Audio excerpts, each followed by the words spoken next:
तो आज हम इलेक्ट्रोकेमिस्ट्री के सीरीज को आगे बढ़ाते हुए आज हम इलेक्ट्रोकेमिकल सेल तक के पहुंच चुके हैं। आज हम देखेंगे इलेक्ट्रोकेमिकल सेल किस प्रकार से कार्य करता है और इलेक्ट्रोकेमिकल सेल जो है इलेक्ट्रो केमिकल एनर्जी को इलेक्ट्रिकल एनर्जी में किस प्रकार से चेंज करता है और यहाँ पे ऑक्सीडेशन रिएक्शन क्या होता है, अपचयन रिएक्शन क्या होता है और इलेक्ट्रोड पोटेंशियल क्या होता है। उसके लिए खास एक वीडियो को बनाया गया है, इलेक्ट्रोड पोटेंशियल पर आधारित है। इलेक्ट्रो पोटेंशियल का इलेक्ट्रो पोटेंशियल कैसे जनरेट होता है उसको भी हम यहाँ पे देखेंगे। तो इलेक्ट्रोकेमिकल सेल आज हम ये भी सीखेंगे कि इलेक्ट्रोकेमिकल सेल को किस किस नाम से जाना जाता है, इलेक्ट्रोकेमिकल सेल कितने प्रकार के होते हैं, किस किस नाम से जाना जाता है, इनका भी हम अध्ययन करेंगे। तो electrochemical cell means galvanic cell. Electrochemical cell को गैल्वेनिक सेल के नाम से भी जाना जाता है। इलेक्ट्रोकेमिकल सेल को गैल्वेनिक सेल के नाम से भी जाना जाता है। गैल्वेनिक सेल को वोल्टेक सेल भी कहते हैं। तो गैल्वेनिक सेल कहो या वोल्टेक सेल कहो या इलेक्ट्रोकेमिकल सेल कहो, ये सब एक ही है, ये सब एक ही है।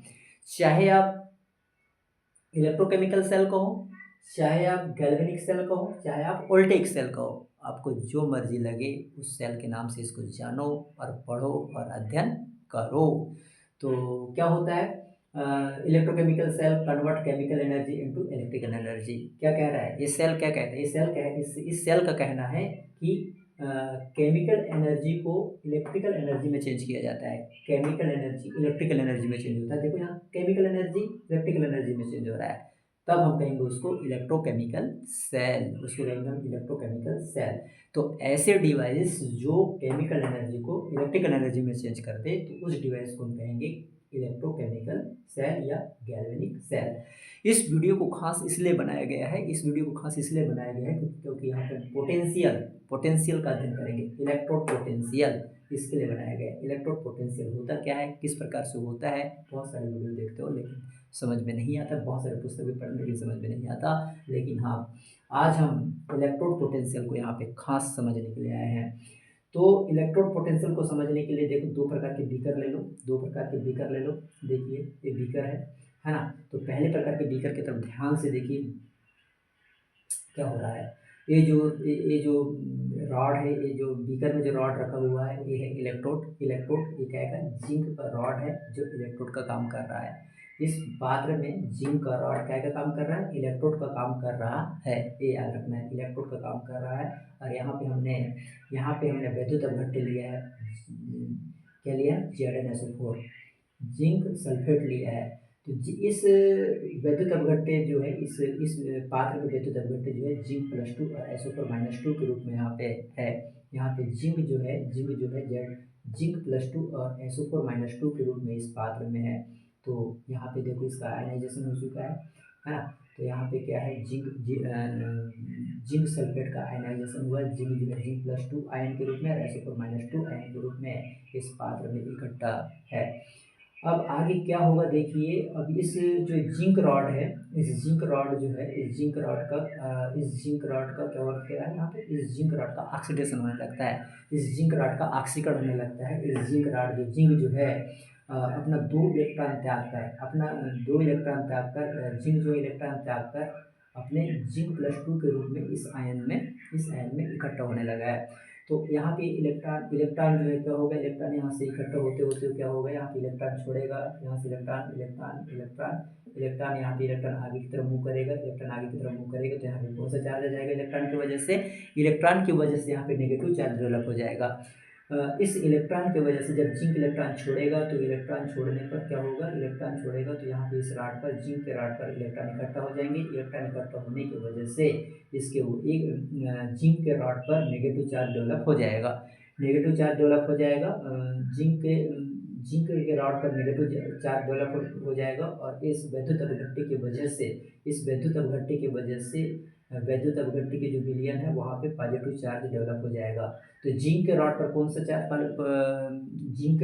सा चार्ज डेवलप हो गया, नेगेटिव चार्ज, और इस विलयन में कौन सा चार्ज इकट्ठा हो गया, पॉजिटिव चार्ज इकट्ठा हो गया। तो अब क्या होगा, क्योंकि जिंक जो है अपना यहाँ पे जिंक+2 के रूप में कन्वर्ट हो रहा है, तो क्या होगा, इस विलयन में जिंक+2 की आयन की सांद्रता बढ़ जाएगी विलयन में। और जब जिंक प्लस 2 के आयन की सांद्रता बढ़ जाएगी तो विलयन की सांद्रता कैसा हो गया, पॉजिटिव हो गया। और रॉड की सांद्रता रॉड कैसा हो गया, रॉड हो गया नेगेटिव। तो पॉजिटिव चार्ज और नेगेटिव चार्ज की वजह से यहाँ पे पोटेंशियल डेवलप हो जाएगा, और इसी पोटेंशियल को हम कहेंगे इलेक्ट्रोड पोटेंशियल।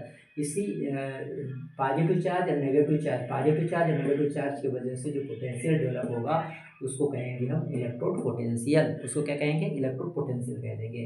तो शुरुआत में क्या होता है, शुरुआत में जो है SO4-2 और जिंक प्लस 2, SO4-2 और जिंक प्लस 2, ये ZnSO4 से आता है, ZnSO4 से इसको दो भागों में बांट दिए हमने ZnSO4 को। तो क्या हो गया यहाँ पे Zn+2 और SO4-2, इन दोनों की वजह से। तो क्या है, प्रारंभ में क्या था, जिंक प्लस 2 और SO4-2 इस विलयन में बराबर थे।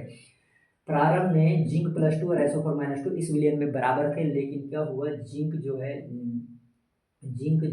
का जो राड जो है अपना 2 इलेक्ट्रॉन छोड़ के इस पात्र में 2 इलेक्ट्रॉन छोड़ दिया है, और उसके बाद वो जिंक प्लस 2 के रूप में कन्वर्ट हो जाता है, और जिंक प्लस 2 की सांद्रता इस विलयन में बढ़ने लगता है। ये तो प्रारंभ में ZnSO4 से जिंक प्लस 2 आया, एक रॉड से भी जिंक प्लस 2 आ रहा है। तो इस प्रकार से जिंक प्लस 2 की सांद्रता बढ़ रही है, शुरुआत में इक्वल होता है, और क्या होता है उसके बाद क्या है, ये याद रखना है।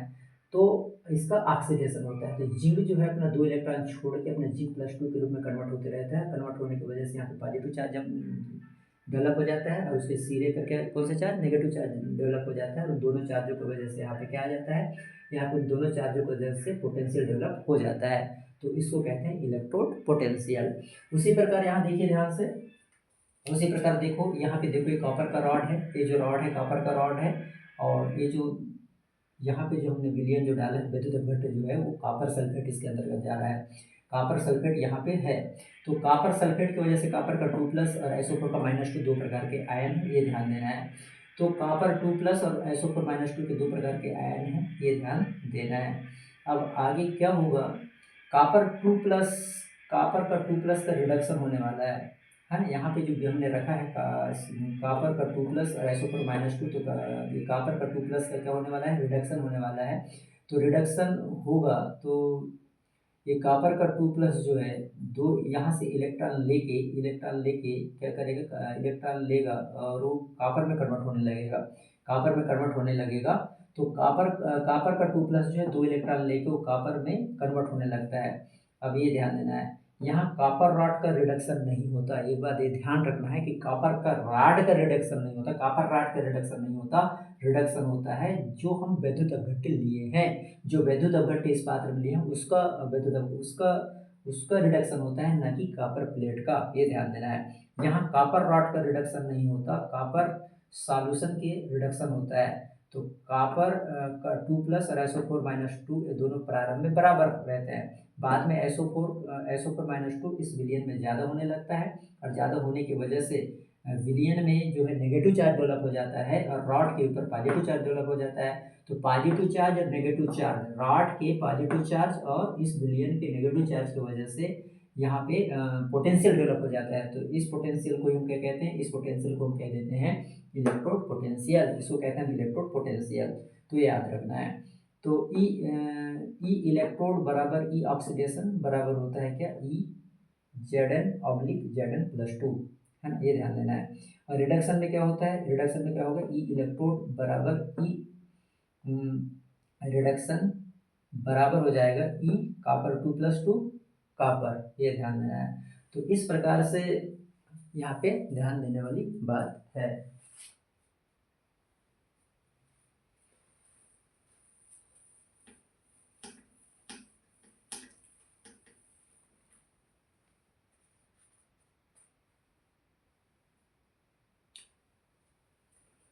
देखिए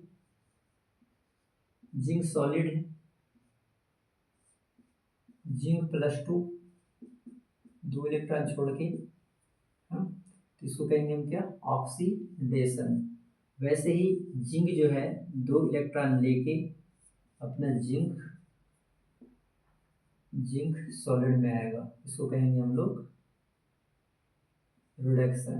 इसको क्या कहेंगे, रिडक्शन कहेंगे। तो ये ध्यान देना है, कहाँ पे जिंक का रिडक्शन हो रहा है और कहाँ पे ऑक्सीडेशन हो रहा है।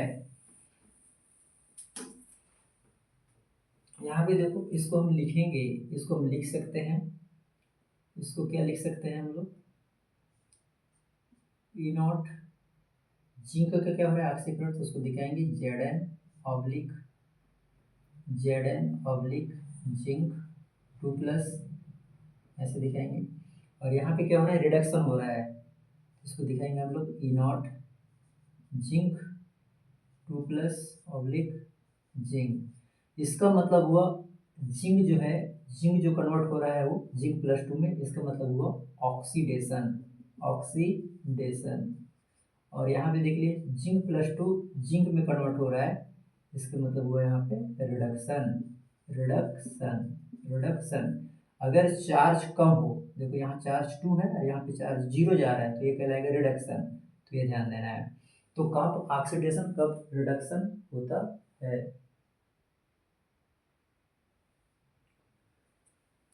ये जो वैल्यू है 0.76 वोल्ट होता है, ये वाला जो वैल्यू है ऑक्सीडेशन वैल्यू जिंक का कितना होता है, 0.76 होता है। तो रिडक्शन वैल्यू क्या हो जाएगा, ये हो जाएगा माइनस, ये प्लस में है तो ये माइनस में होगा, -0.76 वोल्ट, ये ध्यान देना है।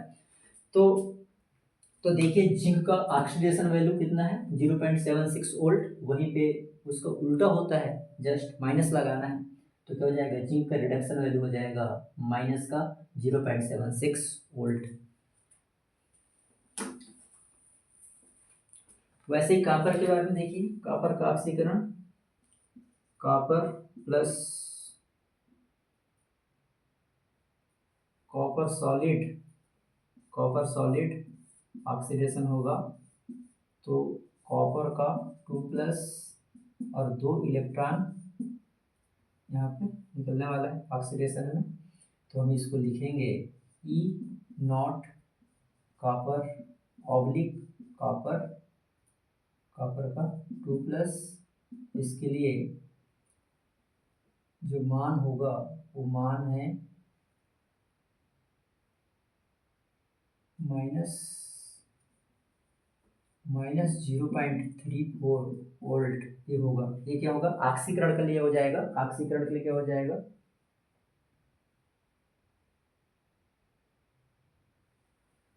ऑक्सीकरण के लिए क्या हो गया, ये हो गया।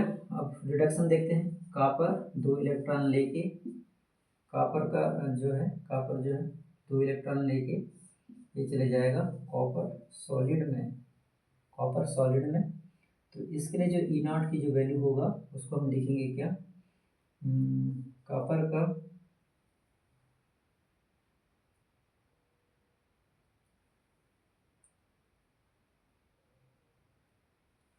2+, यहाँ पे कॉपर 2+ हो जाएगा, इसमें चले जाएगा, तो यहाँ पे हो जाएगा कॉपर का 2+ जो है वो कॉपर में चले जाएगा, तो इसको लिखेंगे हम, ये माइनस में तो अब ये प्लस में हो जाएगा, ये हो जाएगा 0.34 वोल्ट, ये ध्यान देना है। तो देखिए ध्यान दीजिए, देखो यहाँ पे जिंक का क्या हो रहा है, ऑक्सीकरण हो रहा है, तो ई नॉट जिंक ऑक्सीडेशन कितना आ रहा है, 0.76 आ रहा है, तो रिडक्शन, इसमें रिडक्शन हो रहा है, तो रिडक्शन में क्या कराएंगे हम, ई नॉट जिंक रिडक्शन दिखाएंगे, और उसके लिए ये वाला प्लस में वैल्यू है, तो ये वाला माइनस में वैल्यू हो जाएगा। उसी प्रकार देखो यहाँ कॉपर का क्या हो रहा है, कॉपर यहाँ 0 में है, अब यहाँ पे क्या कॉपर 2 में है, तो यहाँ पे ऑक्सीकरण हो रहा है, तो ऑक्सीकरण में क्या, इसको दिखाएंगे हम लोग कॉपर ऑब्लिक कॉपर 2, यहाँ ऑक्सीकरण हो रहा है, ऑक्सीकरण का वैल्यू कितना है, -0.34 वोल्ट। अब यहाँ पे देखो ये वाले रिएक्शन में क्या हो रहा है, कॉपर 2+ 2 इलेक्ट्रॉन लेके कॉपर में रिडक्शन हो रहा है, ये कैसे हो रहा है, आर लिख देंगे हम यहाँ पे, आर मीन्स रिडक्शन, तो रिडक्शन हो रहा है, तो हम यहाँ पे क्या दिखाएंगे इसको, यहाँ पे क्या हो जाएगा, ई नॉट कॉपर 2+2 कॉपर में आ रहा है, तो इसलिए माइनस में था, तो ये कैसे हो जाएगा, प्लस में हो जाएगा। तो इस प्रकार से हम